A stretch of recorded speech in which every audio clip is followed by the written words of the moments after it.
Hello everyone. 21st September annually is observed as World Alzheimer's Day.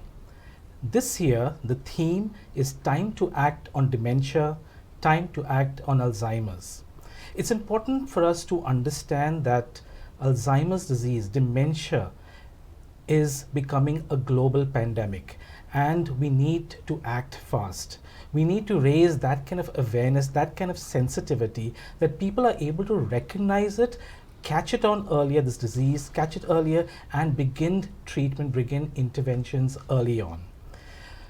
Globally, if we see in 2017, 50 million people were affected by this disease. This number is set to go up to 75 million by 2030 and by 130 million by 2050. So we are seeing that there's an exponential increase in the number of people that are suffering from this disease. In India, presently, we have around 5 million people who have this disease. Every year, 9.9, almost 10 million people are added to the numbers. So it is an alarming issue. Whether it was there, it was always there, but today we are able to pick on the signs, we're able to catch on it earlier, and we can start the interventions which can prevent the disabilities from coming in at an earlier stage. We can improve the quality of life. We are from Cooj Mental Health Foundation, which is an NGO working for the promotion of mental health in Goa. We run a dementia care program. I am Dr. Peter Castellino. I'm the director of Cooj. Along with me in the studio is Dale Fonseca, who is the coordinator of the Geriatric and Dementia Care Program. And we have Donna Norona, who, though is in the suicide prevention program, today is here as a caregiver of someone, of a parent who has dementia. So to kick on this discussion, I'd like to ask Donna to give us a little brief, a little bit background about your life as a caregiver, how it is looking after your parent who has dementia. Thank you, Doctor, for raising awareness on Alzheimer's today, and it's so important. As a caregiver for a parent, it's really very difficult. And for me, it all started out many years back when we weren't aware about the signs and symptoms. For me, and I'm sure this would resonate with a lot of people here who have challenging parents to deal with, right through, it's very difficult to identify that there is something really wrong till something stands out. And for me, I realized that at some point before the pandemic, there was this constant repetition that my mother would constantly be repeating herself. She would keep things, and we would be constantly searching for things that were so many times you pass it off as just the normal, just the aging process.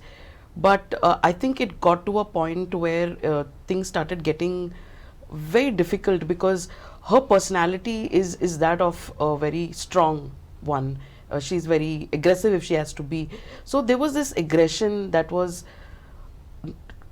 unaccountable for. We could not understand why there was suddenly so much of aggression, and it was getting difficult till a point where I realized that I needed to take her to the doctor to understand what was really wrong, whether there was depression. I mean, since we have been working in the area of mental health for so long, sometimes we do identify certain behaviors, and I think getting her initially was a wise thing to do.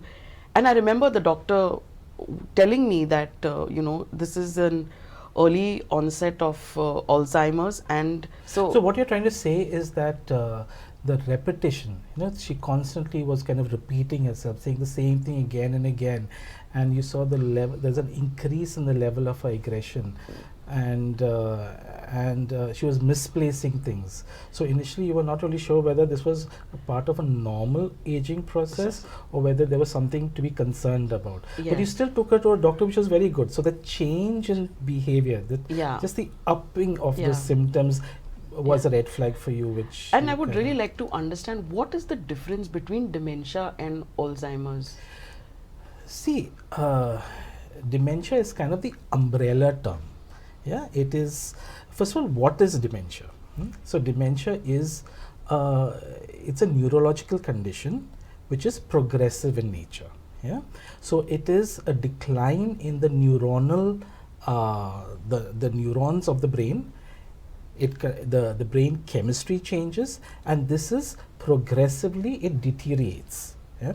What happens to the person is when the person loses his memory, it can lose his other cognitive functions like his language skills, his ability to catch words, his ability to use the right words in conversations, or he may use wrong language. He may get disoriented in terms of he may be at home but not really know that he's at home. He still thinks he's somewhere else, or he may lose touch with familiar surroundings. So he goes to a market which he's regularly going to the market, but once he goes to the market he's totally lost. I don't know where I am.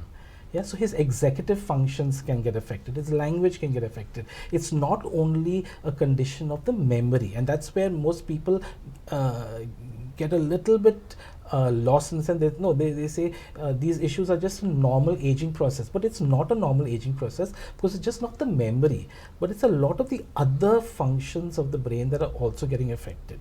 So dementia is the umbrella term. Alzheimer's is one type of dementia. Yeah, so almost 60 to 80% cases of dementia we see are of the Alzheimer's type. But we have a lot of other types of dementias also. We have a dementia of the vascular dementia. So a lot of people who have vascular conditions like hypertension, or they have got ischemic heart disease, they are more prone to a vascular kind of dementia. Then you have a dementia which sets in first with personality changes. The person becomes more impulsive, you'll find behavioral changes, you'll find inhibitory behaviors, and then okay, something more to do with the frontal part of the brain. So you have a frontotemporal kind of dementia. Or you have dementias which are associated with Parkinson's disease. Yeah, the Parkinson's type of dementia. So you've got the alcohol-induced dementia, you've got dementia due to HIV, due to various illness viruses, or due to certain toxins. Yeah, so you've got different types of dementias, and the thing is why it's important to seek help early, because some of the dementias are reversible. Like an alcohol-induced dementia, if you give him the right kind of vitamins, and he can improve, he can come back. Yeah, so a lot of them, not all, a lot of them, but some of them are reversible.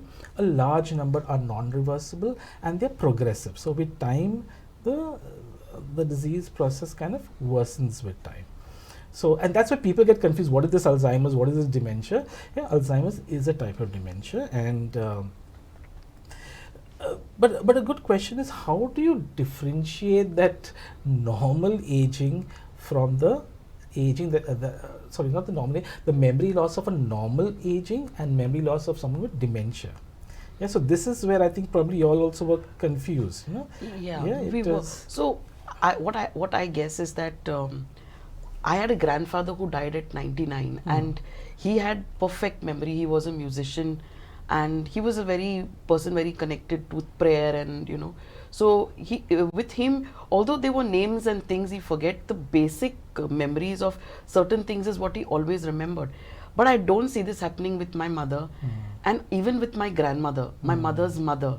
So my mother's mother also, at some point, she a lot of things changed. She would like to she was a very social person, but then later on things changed, and then my uncle was looking after, and it was very difficult to look after her, because constantly there was this repetition and not saying, and not being able to get things, and then we began to see that things became worse. However, with my mother, we are at a point where I'm beginning to see it going downhill, because I feel her short-term memory is very compromised. Yes. And it's like you just say something and the next minute it's forgotten, and sometimes because of the kind of person that she is, with her personality, where she had control of a lot of things, not willing to let go of that control, trust issues coming in. And I'm sure a lot of people will feel that initially they'll just want to abandon their parent, and they'll just want to say, this is okay, they want it that way, let them have it that way. But it's somewhere the reasoning, you know, is of the person seems to be very challenged, and it is very, very hard when you have to live with a parent which has got such a level of you know, control, and then also realizing that there are so many other things that are also needed. So Yeah. that becomes very difficult. Yeah. So that thing of that what you said, no, that short-term memory, you know, and that's why, because they've forgotten that they've asked you a particular question, they've totally forgot about it. So they'll ask it again as if they're asking it new, and that is what kind of separates dementia from normal from memory loss or normal aging. You know, repetition does happen, but not as frequent. And here, what happens? They will forget entire chunks of information. Like suppose they've gone for a party yesterday, they've totally forgotten that they've gone for a party. Yeah, or they've just had their meal and they said, "But you never gave me anything to eat." And they said, "But mom, I just gave you something to eat, and didn't you have the lovely sandwiches? I mean, you know, I gave you all these snacks and all. You gave me nothing." So, you know, immediately they have forgotten full chunks of information. Whereas in normal aging, you will not forget so much. You know, you'll see, yes, I had a meal, but I don't remember exactly what was there on the plate. Yeah. So people with dementia, they'll forget that they've taken their medicines. Or they'll say that I've taken my medicines, and actually they've not. I've taken my medicines, but why should I take it again? I've not gone for, or I've gone for my bath. Why should I go for a bath again? You know, so they get into these kind of How does behaviors. that work? I mean, because yes, as you're rightly saying, you know, you do see a person, as you said initially. I don't remember what I've eaten, but then it comes to a point where you've not given me to eat. So what is that time phase? I mean, how does this progress? I mean, what is How? So exactly. So again, dementia goes through stages. You know, first you'll have the early stage, the mid stage, and then the late stage. Now this can take sometimes from early to late. Can take 10 years. You know, 8, 10, 12 years. It can go on for a long period of time. But in some people, it can be a rapid decline. Hardly you diagnose it, in months the decline takes place. Yeah. So, and therefore, what we can do is to help a person is just delay that progression as much as possible. You know, catch it early, delay it. You know, so that's what as doctors we can do, and kind of support the caregivers, because as Donna is saying, as a caregiver, it is so very difficult to deal with it. And maybe I mean, Dale can share us a little bit more on like, you know, how Donna as a caregiver can really just support her mother, because I think caregiver support is very, very important in the treatment. Yeah, absolutely, because you need two hands to clap. It's not just you know, medication. It's not just you know, the doctor's part. There's also the caregiver who has, and it's not even just about the patient here. It's a matter of the full thing is involved. I mean, everybody is involved. It takes a whole village to look after somebody with dementia, and definitely the caregiver really is playing up with so many roles. Like as a caregiver, you definitely have this whole role reversal of being the parent to a parent, and that's really hard for specifically a parent like yours who is in control and loves being in control. And definitely it requires a lot of patience and a lot of compassion, a lot of empathy. Besides the fact that now you are the parent, now you also have other responsibilities.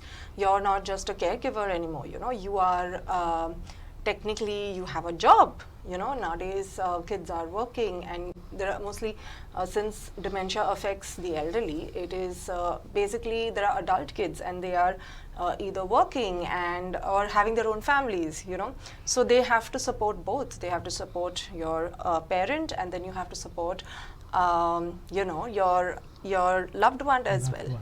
Yeah. And it's a lot, and just not that, you have to also care for the patients, for your parents, you know, needs. This could be their nutritional care, ensuring that they're eating their food on time, that they're taking their meds on time, and ensuring that they're safe, because safety is also compromised. So just maintaining that balance. Maintaining the entire balance, you know, you're maintaining the balance between your own personal life and the life of the person with dementia. And the least appreciative job, you see.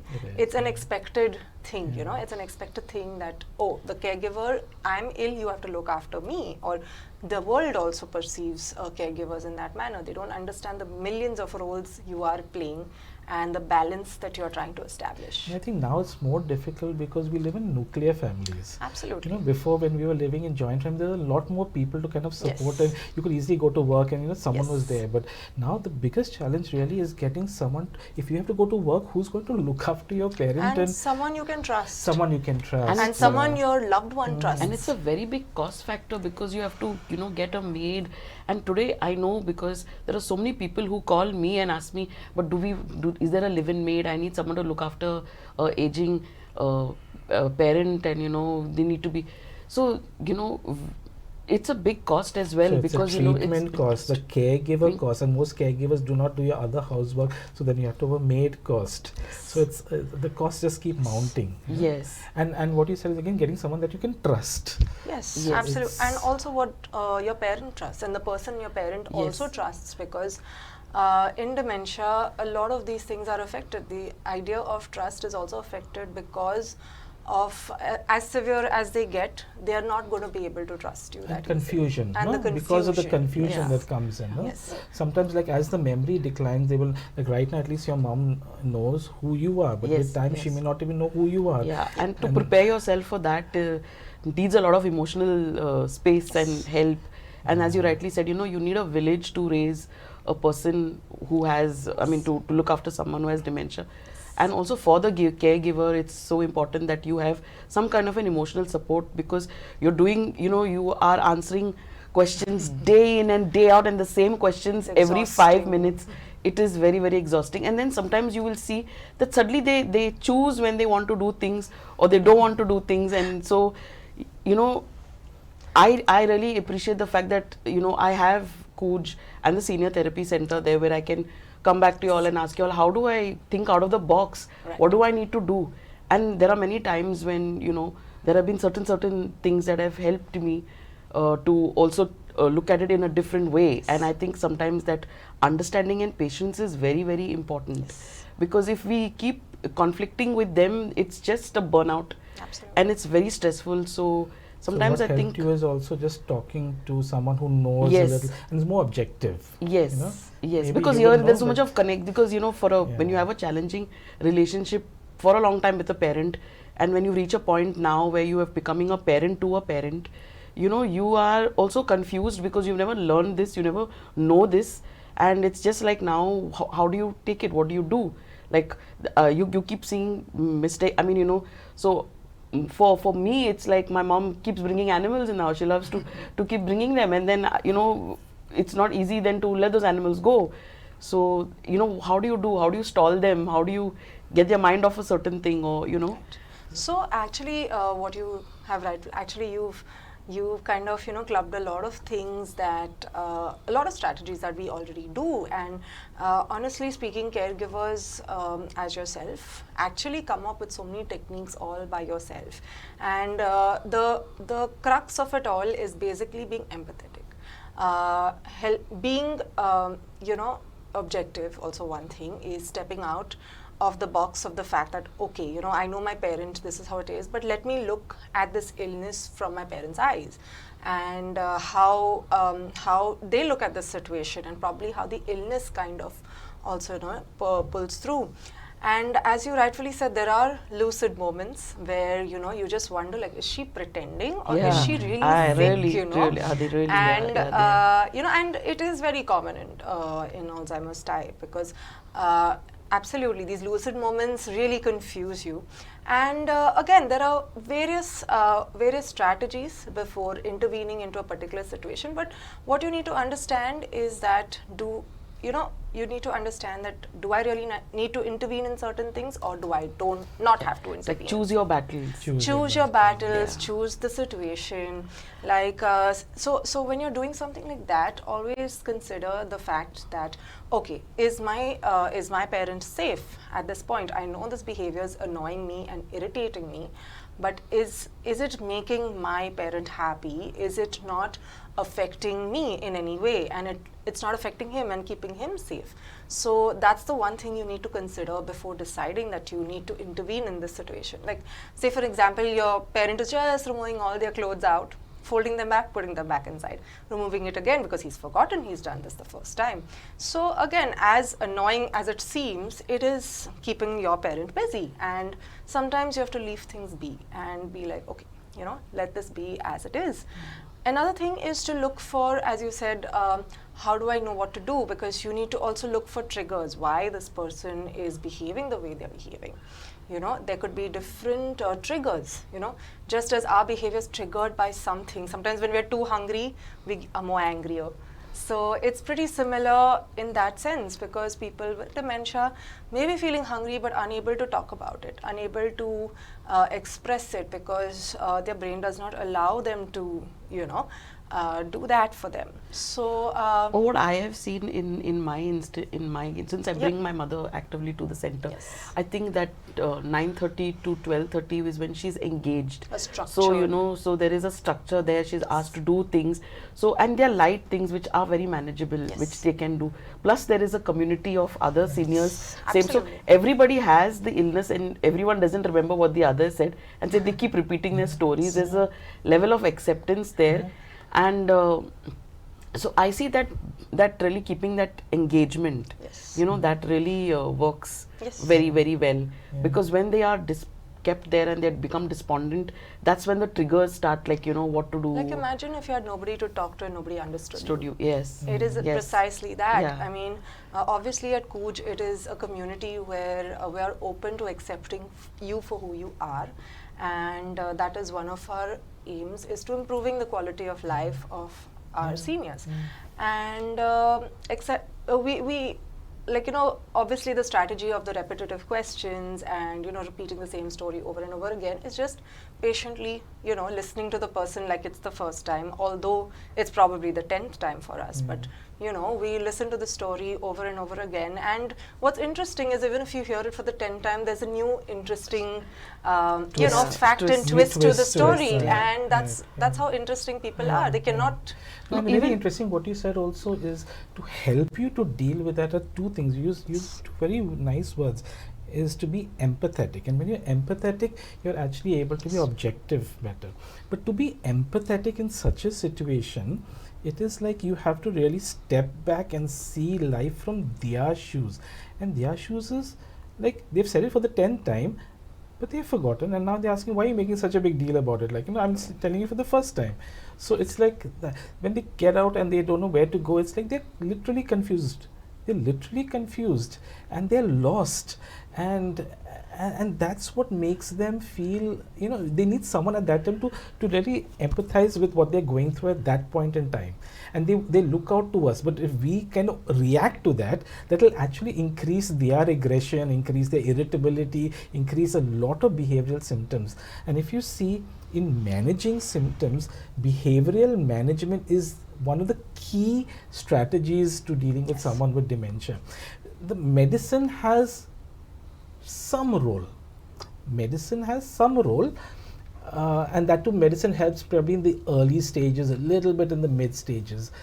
But more than medicine is behavioral management. And for you all, for caregivers to first understand that, and to be empathetic is not easy, so you need to constantly be talking, you know, like as you said, at least you have people to talk to share, so that helps you at least in that moment of the illness, they will say something to you that leaves you so you know, so lost. And like, why do I have to take these medicines when, you know, it's not making any improvement?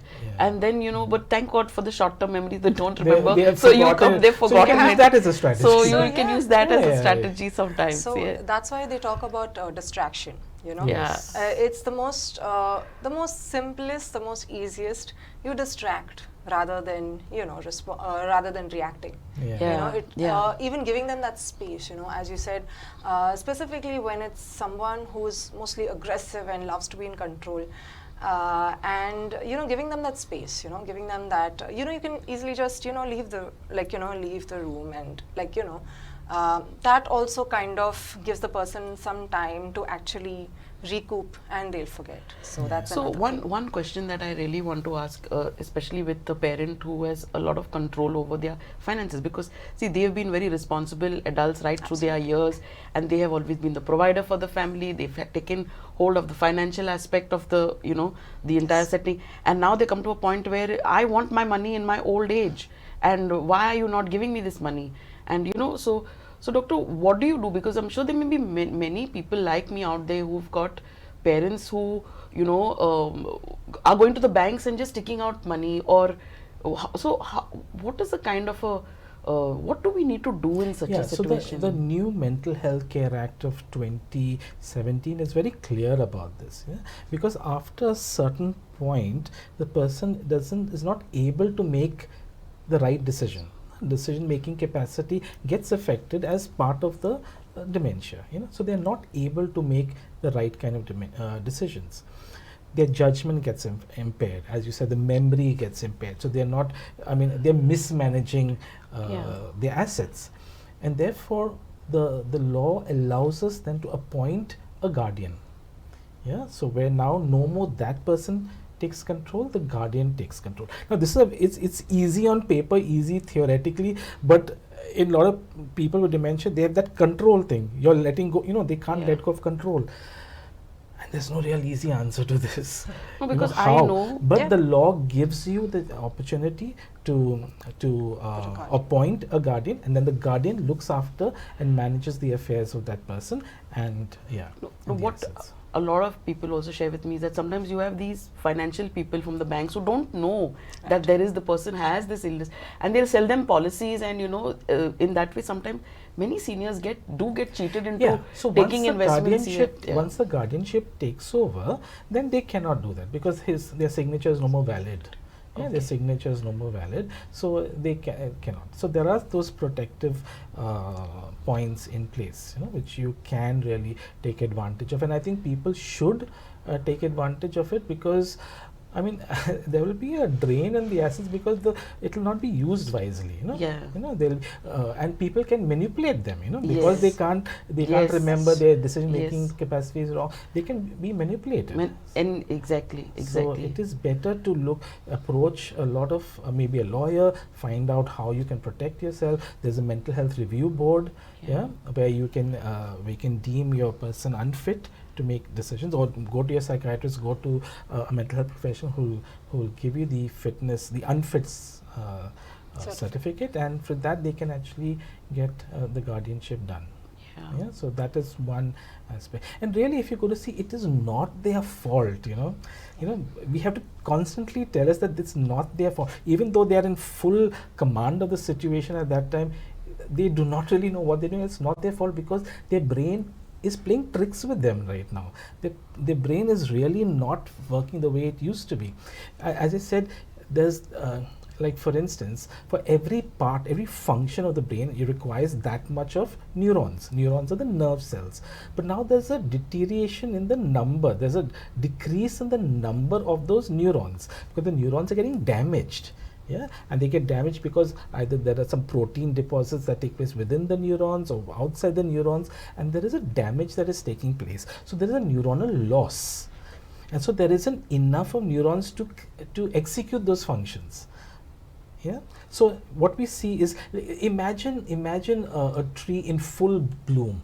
In spring, it's in full bloom, and then you look at it as a deciduous tree in winter, when the leaves all start falling apart. This is what happens with dementia. The amount of those leaves, those connections, those branches all begin to reduce. And now with that limited capacity of the brain, they are functioning. So it is not easy. They don't have that much brain matter. Physically, they don't have that much brain matter, and therefore the brain is not able to execute its functions. So when I think one of the reasons I think we're here is to educate people. So when people really are aware that it's not their fault, and because this is what happens in the brain, and that you have to use empathy, you have to use objectivity, and there are no medicines which are quick fix. Most people want a quick fix answer. But as you were saying, there are so many behavioral changes, and it is our approach to those behaviors is one of the mainstays of treatment. Yeah, yeah. One is that aspect, and see, also when we are looking at behavioral management, there's no one-stop solution. You know, there is a mix of different strategies at different situations. You know, today it may work, tomorrow it may not work. And another thing, what caregivers also miss out is in the fact of taking care of themselves. You know, we're very focused on the patient, and we forget about, even a doctor would always be like, the medications, and this is how you care for your loved one, this is what you have to do.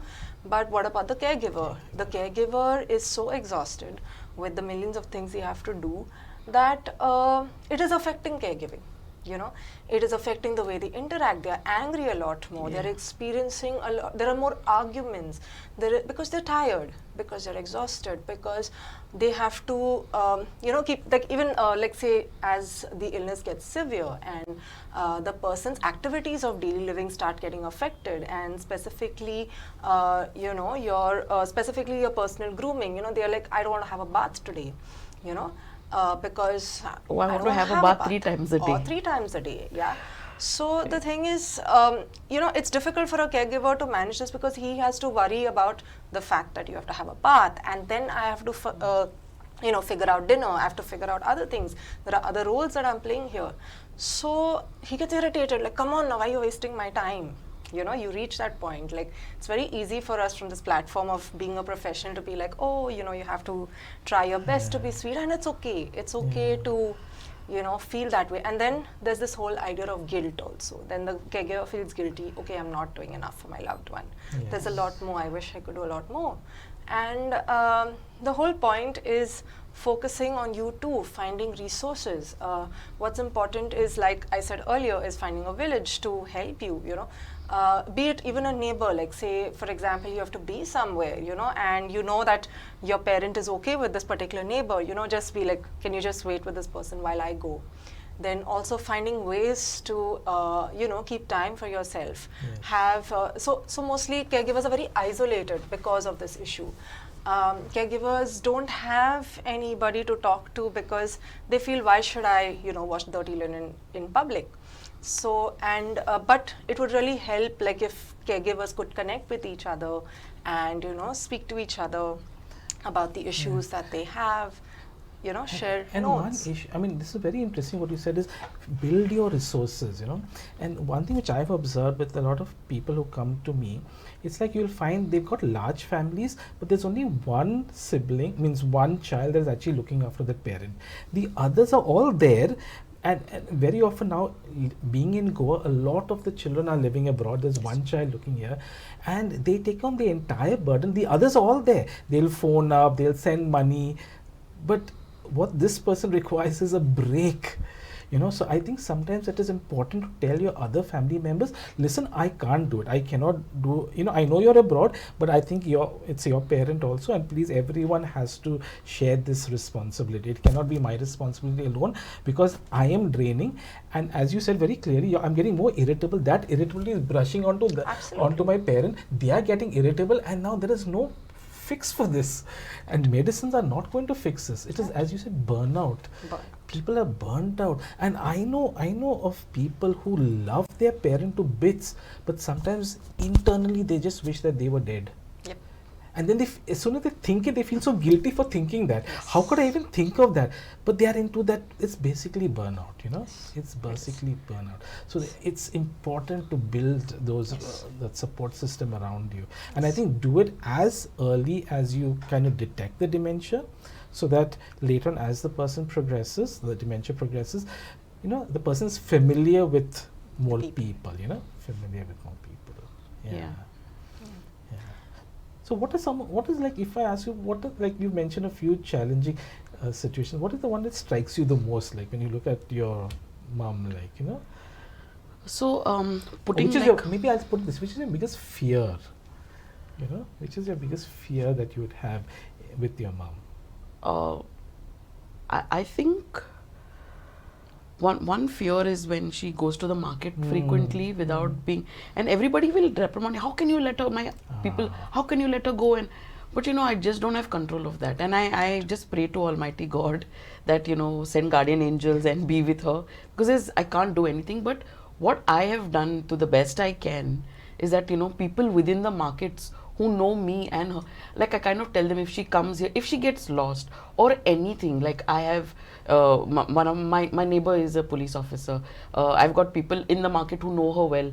In fact, once when we had taken mom to the doctor, and the doctor said, well, what would happen if you just lost your memory, in the market? And she said, I've been doing this for 30 years. They will bring me home because all the pilots know where I live.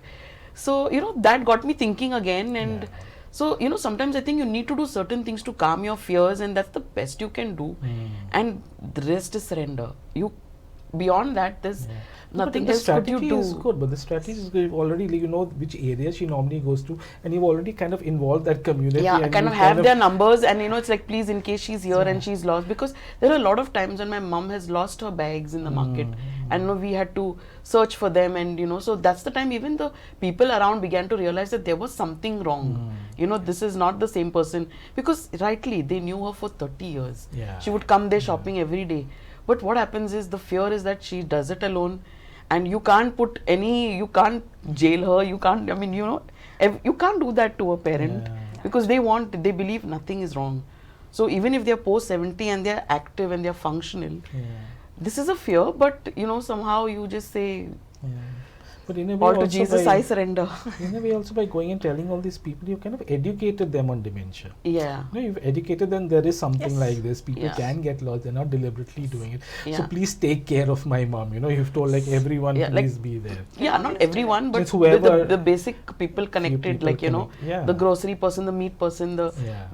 the pharmacy, because every time she goes there for medication, so Yeah. like that. Yeah. Yeah. So yeah, that's the fear I would say that I kind of work with and think out of the box to deal with, Yeah.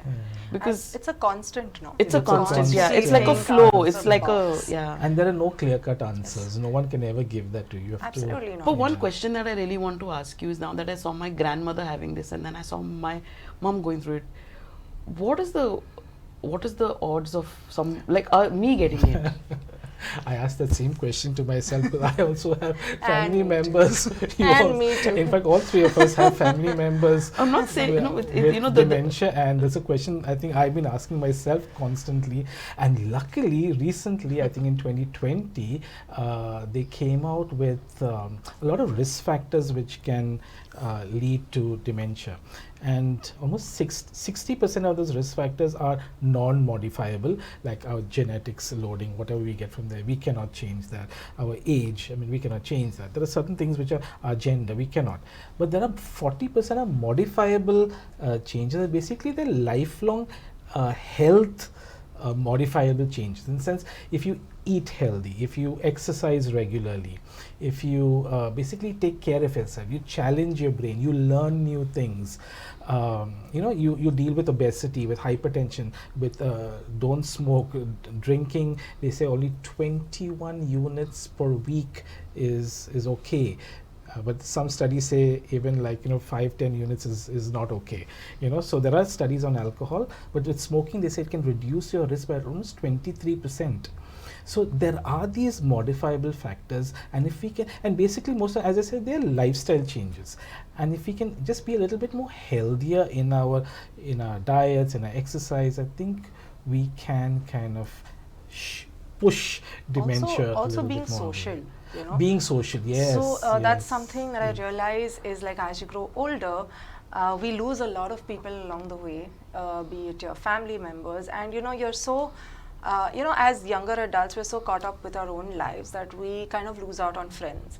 And it's so important to have the right kind of friends, and take them through your old age too, because that's the time you're going to have a lot more time, and you're going to have a lot more you'd want to less people to interact with. So it's very important to stay social, to stay connected, because all those require, like, all those communication skills actually you learn new things together. So that also contributes in improving your brain health, and also improving reducing your risk towards and this has been dementia. researched and studied, Yes. you know, that people who are more isolated and more alone have a higher risk of getting dementia than those who are more social and more connected, and you know, because that, as you said, improves the neurotransmitters in the brain, the connections within the brain, and neuronal load. So it actually we have something called neuroplasticity, what we call, where we can like for instance, if say your liver a little bit is cut, I mean the liver can grow a little bit, you know, that can grow. So similarly the brain, the neurons can actually start having newer connections, and every time it is stimulated, every time it's challenged, you know, you can develop this. So it is important to live a very active, social, healthy life. Yeah. And this is, see, again this question comes that, you know, dementia is not part of old age. That is one thing we have to remember, because we have people even below the age of 60 who can get dementia. We've got people as early as in the late 30s and early 40s, though it's much more rare. Most often we see it post 60, 65 where people get dementia, but yes, it can come in as early as late 30s. But we also see on the other side, which is a very good thing, is that you'll have seniors in their 90s, you know, touching 100, who have fantastic memories, you know, Yeah. who are so active socially. I mean, like my neighbors, I mean, I have two neighbors who are in their 90s and living alone, living a full life, active social life. They'll do their own cooking, they'll you know, they love to watch Netflix and to be in touch with the latest what's going on. But I think and that also is very, because in my case, my mother has a smartphone, so she's always there and she's listening. So you know that slowing down the process. Yes. These come in as aids, Come in as and you know aids, this yes. really Come in as works aids, well. definitely. And also in a way is like, you know, even music, like different kinds of things like Netflix, you know, yes. old shows that help them remember the good old days. Like, you know, Yes. I think a hit in my workplace is definitely Mind Your Language. And I Love Lucy. I Love Lucy. And you know, these shows actually bring them happiness is one thing, brings them like the best memories from these music videos like Elvis, and Yeah. you know, these old Paul Anka and these old singers, and you know, your old Konkani movies bring Yes. back, you know, it's reminiscing. It's You know, reminiscing. it's not about them remembering certain facts and details. It's about remembering what's important is to remember who they are as a person, you know. At the end of the day, it is not about the illness. Illness is just part of them, but remembering who they are when they cannot remember themselves. Yeah, and that's the most important thing, to maintain their dignity. You know, even though, and it becomes very challenging, because at this time you see them very confused, very sloppy, very, you know, not themselves, and then it's easy to just slide in and forget who they were.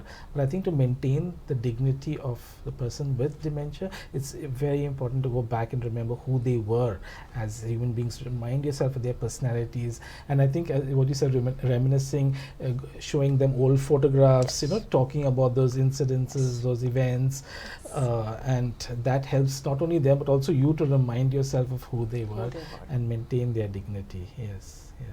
So coming back to the theme, I think it's time to act on dementia. Yes, it's time to act on dementia, and we would like to tell all of you all that Cooj runs these programs. We have a caregiver support program, we have a senior therapy where a lot of seniors, they come and they spend time 3 times a week with us from 9:30 to 12:30 on Monday, Wednesday and Friday.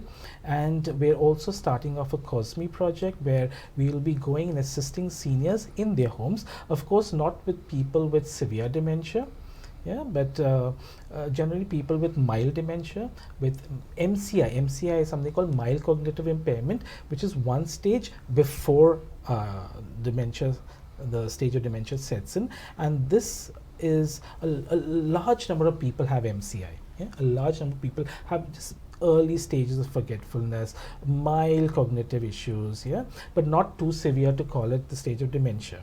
And all people with MCI do not progress to dementia. So we can actually work with people to build on their brain health and to support them psychosocially, and that will actually help to prevent a lot of the illnesses coming in, and not only dementia, but those with depression, with anxiety, with basic loneliness, as a preventive tool to someone developing more severe mental health issues. So on World Alzheimer's Day, I would like to reiterate to everyone to take this illness seriously. If you find anyone who has these signs and symptoms that we have just expressed, please seek help. Please take them to a professional for an assessment. There's nothing to lose, but at least we will know at what stage this person is, and we can get help much early on. So on behalf of Cooj, I would like to thank everyone. And I would like to thank Dale as well as Donna for sharing her story, and for Dale for all the inputs that you have given us. Thank you.